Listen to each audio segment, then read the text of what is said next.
Bonjour. Aujourd'hui, on plonge au cœur d'un sujet absolument crucial, le cadre de formation obligatoire en EHPAD.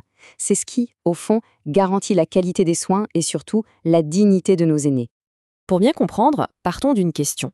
La question fondamentale, en fait, comment garantir concrètement la sécurité, la dignité et le bien-être des résidents en établissement? Eh bien, la réponse, elle commence par un principe de base, un principe qui n'est pas négociable, la compétence.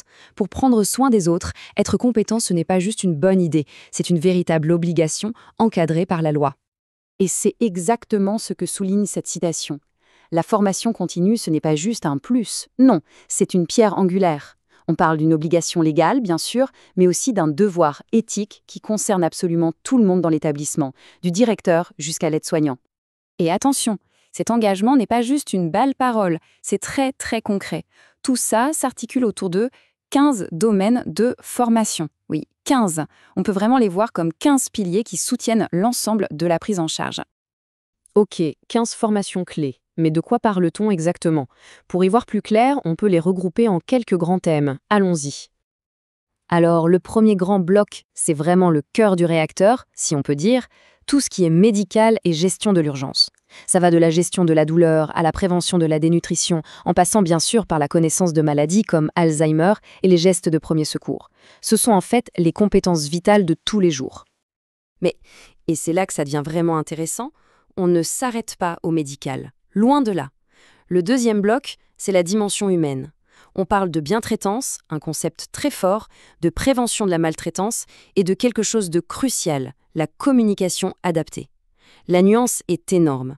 Il ne s'agit plus seulement de soigner un corps, mais bien de prendre soin d'une personne. Et enfin, le troisième grand pilier, la sécurité. Et là, on parle d'une sécurité globale. Ça couvre tout. La sécurité incendie, bien sûr, mais aussi l'hygiène alimentaire, la prévention des infections et même la prévention des risques pour le personnel, comme les troubles musculo-squelettiques. C'est une vision à 360 degrés. Tout est lié. La sécurité des résidents dépend aussi de celle du personnel. Donc si on résume, l'idée de fond, elle est limpide. Chaque personne dans l'équipe, qu'elle soit soignante, à l'accueil ou en cuisine, doit avoir des compétences spécifiques à son poste et surtout les maintenir à jour. C'est un véritable travail d'équipe. Voilà pour la liste. Mais ce serait une erreur de voir ça comme une simple checklist à cocher. En réalité, derrière ces 15 points, il y a une philosophie bien plus profonde. Et cette philosophie, elle tourne autour d'un mot, la bientraitance.